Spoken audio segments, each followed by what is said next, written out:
출애굽기 5장 22절에서 6장 13절. 모세가 여호와께 돌아와서 아뢰되 주여 어찌하여 이 백성이 학대를 당하게 하셨나이까? 어찌하여 나를 보내셨나이까? 내가 바로에게 들어가서 주의 이름으로 말한 후로부터 그가 이 백성을 더 학대하며 주께서도 주의 백성을 구원하지 아니하시나이다. 여호와께서 모세에게 이르시되 이제 내가 바로에게 하는 일을 내가 보리라. 강한 손으로 말미암아 바로가 그들을 보내리라. 강한 손으로 말미암아 바로가 그들을 그의 땅에서 쫓아내리라. 하나님이 모세에게 말씀하여 이르시되 나는 여호와이니라. 내가 아브라함과 이삭과 야곱에게 전능의 하나님으로 나타났으나 나의 이름을 여호와로는 그들에게 알리지 아니하였고 가나안 땅 곧 그들이 거류하는 땅을 그들에게 주기로 그들과 언약하였더니 이제 애굽 사람이 종으로 삼은 이스라엘 자손의 신음소리를 내가 듣고 나의 언약을 기억하노라. 그러므로 이스라엘 자손에게 말하기를 나는 여호와라.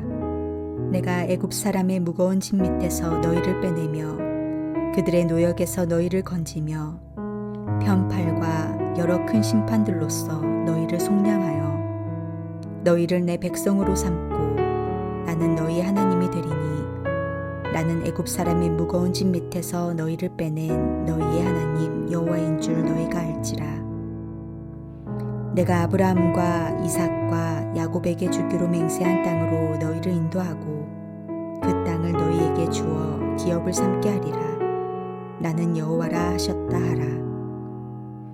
모세가 이와 같이 이스라엘 자손에게 전하나 그들이 마음의 상함과 가혹한 노역으로 말미암아 모세의 말을 듣지 아니하였더라. 여호와께서 모세에게 말씀하여 이르시되 들어가서 애굽 왕 바로에게 말하여 이스라엘 자손을 그 땅에서 내보내게 하라. 모세가 여호와 앞에 아뢰어 이르되 이스라엘 자손도 내 말을 듣지 아니하였거든 바로가 어찌 들으리이까? 나는 입이 둔한 자니이다.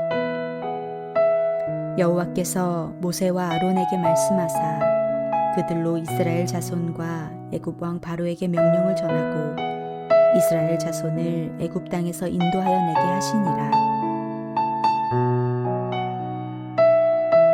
오늘 본문은 백성의 불평에 대해 하나님께 호소하는 모세를 하나님께서 격려하시는 장면과 모세와 아론의 조상에 대한 기록이 나타나 있습니다. 혹대로 갔다가 혹을 붙인 격이라는 말 그대로 백성의 해방을 요구하는 모세와 아론의 청에 대해 바로는 더욱더 가혹한 노동 조건으로 응답했습니다. 바로의 폭정으로 이스라엘 백성들은 자유는커녕 더 큰 고통에 시달리게 되었습니다. 이런 상황 가운데 이스라엘 백성들은 이 일이 누구 때문인지 정확히 그 원인을 보여야 함에도 불구하고 모세의 말을 듣지 않고 오히려 바로의 계획에 설득당하여 정치적 장난에 속아버리고 맙니다. 힘을 가진 사람들에게 굴복하고 있는 것입니다. 그러자 모세가 여호와께 돌아와 기도합니다. 주여 어찌하여 이 백성으로 학대를 당하게 하셨습니까? 어찌하여 나를 보내셨습니까? 바로와 이스라엘 모두에게 거절당한 모세가 하소연하는 상황에서 하나님께서는 너희로 내 백성을 삼고 나는 너희 하나님이 되겠다라는 중대의 선언을 하십니다. 출애굽의 초기 사역이 흔들리고 있는 시점에 하신 하나님의 이 말씀은 적어도 500년 이상의 긴 약속의 연장선에서 그 약속을 반복하시는 가운데 나온 말씀이고 이후 이스라엘 역사 속에서 움직일 수 없는 기초가 됩니다. 모세가 바로에게 하나님의 뜻을 전달하자 완악한 바로는 이를 거부하며 이스라엘 백성에 대한 폭정을 강화하게 되고 이러한 바로의 괴계로 인하여 이스라엘의 감독들까지 바로의 편으로 돌아서 버립니다. 이런 상황 가운데 하나님께서는 모세에게 그 흔들리지 않는 선언을 하고 있으신 것입니다. 백성들과 장로들까지 바로의 방식에 합류해 버려서 거의 포기할 지경에 이른 모세와 아론에게 하나님께서는 너희로 내 백성을 삼고 나는 너희 하나님이 되겠다 라고 말씀하고 있으신 것입니다. 이 일이 더 악화되었다고 불평하는 모세에게 하나님께서는 내가 바로에게 하는 일을 내가 보리라고 말씀하십니다. 더불어 강조되고 있는 것이 1절 말씀에 하나님의 강한 손인데 그것은 역사 속에서 역동적으로 개입하신 하나님의 능력에 대한 은유입니다. 이는 내 장자로 삼겠다는 말씀을 구체화한 것으로 아브라함으로부터 내려오는 약속의 연장선상에 있는 동시에 향후 우여곡절이 많은 이스라엘 역사 속에서도 움직이지 않는 그 삶의 역사의 기초가 되는 상당히 중요한 중대한 발언입니다. 모세는 사실 하나님의 이 말씀의 기반 위에 서 있다는 것을 확인시켜 주고 계십니다. 백성이 원망하고 장로들이 돌아설 때 모세도 인간인지라 흔들리고 약해질 수밖에 없습니다. 그러나 이제 내 백성을 위하여 하나님께서 일하시겠다고는 말씀을 하시면서 모세에게 말할 수 없는 위로를 주고 있으신 것입니다. 이제 하나님께서 일하시겠다는 것입니다.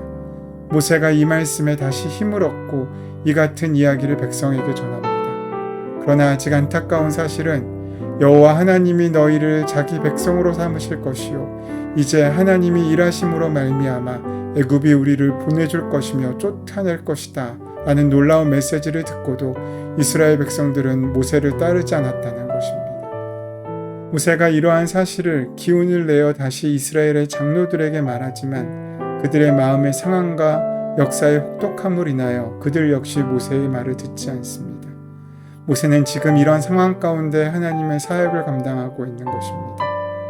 성령 충만한 하나님의 사람이라고 해도 그 앞에 항상 꽃길만 놓여 있는 것은 아닙니다. 하나님의 기적을 체험한 사람도 크고 작은 난관에 허다하게 부딪힐 수밖에 없을 때가 있고 그 작은 일에 상처를 받고 넘어질 때도 있습니다. 하나님의 일들은 거의 그렇게 하고 있는 것 같습니다. 기도하고 아침에 눈을 떠보았더니 문제가 다 사라졌다라든지 하늘에서 만나가 내리는 것처럼 그 문제가 한꺼번에 해결되는 거라든지 그런 일들이 하나님의 역사라고 생각하는 경향이 있습니다. 그러나 바로에게 갔다가 이스라엘 장로들에게 갔다가 하나님에게로 갔다가 하면서 일이 되게 조정을 하고 있는 지금의 모세를 보십시오.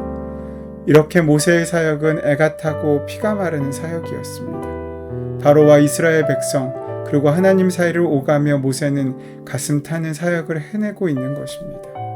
하나님께서는 낙심한 모세를 격려하고 히브리인들에 대한 해방 계획은 어김없이 진행될 것이라는 사실을 납득시키시기 위해 노력하고 있으십니다. 하나님께서는 이스라엘 자손의 신음소리를 들으시고 그 조상들과 맺은 언약을 기억하고 있으시다고 말씀하십니다. 하나님은 땅에서 들려오는 신음소리를 기도로 들으십니다. 인간의 죄와 탐욕과 갈등으로 인해 더러워진 세상에 개입하셔서 뒤집혀진 질서를 바로 잡으시는 분이십니다. 내가 애굽 백성의 무거운 짐 밑에서 너희를 빼내며 그들의 노역에서 너희를 건지며 편팔과 여러 큰 심판으로부터 너희를 속량하여 너희를 내 백성으로 삼고 나는 너희의 하나님이 되리니 나는 애굽 사람의 무거운 짐 밑에서 너희를 빼낸 너희의 하나님 여호와인 줄 너희가 알지라. 여기서 하나님의 사역을 보여주고 있는 세 가지 동사 빼내다, 건지다, 속량하다는 하나님의 구원 의지가 얼마나 단호한 것인지를 우리에게 보여줍니다. 하나님께서는 그들을 빼내실 뿐만 아니라 조상들에게 주시기로 맹세한 땅으로 인도하여 그 땅을 기업으로 삼게 하시겠다고 말씀하십니다. 믿음이란 그 약속을 믿고 그곳을 향해 길을 떠나는 것입니다. 하지만 백성들은 모세를 통해 전달된 하나님의 약속을 신뢰하지 못합니다. 삶의 질곡과 고통에 사로잡힌 사람들의 비극입니다. 잇따른 거절에 낙심한 모세는 바로에게 가서 이스라엘 자손을 그 땅으로 내보내게 하라는 메시지를 전하라는 하나님의 명령조차 수행하려 하지 않습니다. 그는 스스로를 입이 둔한 자라는 말 속에 비참한 상황으로 이끌어가고 달아나고 싶은 숨겨진 욕망도 드러냅니다. 소명 앞에서 다시 뒤로 물러서려고 하는 모세와 기어코 그를 바로 앞에 세우시려고 하는 하나님의 의지가 지금 긴장을 유지하고 있는 순간 성경은 느닷없이 모세와 아론의 조상들의 족보를 언급하고 있습니다. 이 족보는 12지파의 맞이인 르우벤으로부터 시작하여 시므온, 레위 가문 순으로 소개되고 있지만 사실 이 족보의 중심은 레위 지파, 그 중에도 아론입니다. 물론 모세의 이름도 언급되고 있지만 다만 그뿐입니다. 출애굽기 6장에 나오는 이 집안 어른들의 이름은 이후 민수기 1장에서 이스라엘 백성을 계수하는 초석이 됩니다. 여기에서 모세의 귀중한 파트너로 아론이 세움받았다는 사실을 기억할 필요가 있습니다. 사실 하나님께서는 모세와 아론을 동시에 부르셨습니다. 이스라엘 자손을 그 군대대로 애굽 땅으로 인도하라 하신 하나님의 명을 받은 자가 아론과 모세입니다. 우리는 출애굽 당시 일련의 사건들을 모세 중심으로만 보려 하지만 그 모든 일은 모세 혼자 다 할 수 있는 것이 아닙니다. 여호와께서 아론 또한 아주 중요한 사람으로 세우셔서 그 일들을 시작할 수 있도록 하시는 것입니다. 적어도 하나님의 입장에서는 아론과 모세의 역할이 모두 중요한 것이었습니다. 모세에게는 그 시대의 불세출의 지도자로서 율법을 증거하고 이스라엘 백성을 출애굽시켜 내는 일을 맡기셨으며 아론은 1400년의 역사 속에서 제사장으로서의 사명의 출발을 삼으셨던 것입니다. 이 모든 일들이 합력하여 선을 이루고 있는 것입니다. 그 모든 일은 모세 혼자 짊어질 일들이 아닙니다. 혼자 짊어지려고 하기에 낙심하고 절망합니다. 하지만 하나님께서는 그 짐을 함께 질 동역자로 아론을 세우셨고 결정적으로 그 모든 역사는 하나님께서 이루시는 일입니다. 사람은 넘어지고 일어서기를 반복하지만 하나님께서는 뜻하신 바를 반드시 기억코 이루시는 분이십니다. 그렇기에 우리는 자주 넘어지지만 일어날 수 있어야 되고 낙심할 수 있지만 다시금 소망을 붙들고 하늘을 볼 수 있는 존재여야 합니다. 오늘 하루 살아가는 가운데 이 땅의 문제에 매여 있지 않고 하늘을 바라보고 소망을 없는 귀한 은혜와 믿음이 드러나는 복된 하루 되시기를 소원하고 축원합니다. 은혜의 주님, 낙심하고 절망할 때에도 우리가 고개를 들어 주님을 바라보며 일어날 힘을 얻는 복된 하루를 살아가게 인도하여 주시옵소서. 우리 주 예수 그리스도의 이름으로 기도드립니다. 아멘. 오늘 허락하신 말씀을 함께 깊이 묵상하심으로 오늘 나에게 주시는 말씀으로 들으시기 바랍니다. 우리의 삶의 모든 문제와 간구를 하나님께 온전히 맡기시고 함께 기도하는 시간 가지도록 하겠습니다. 함께 기도합니다.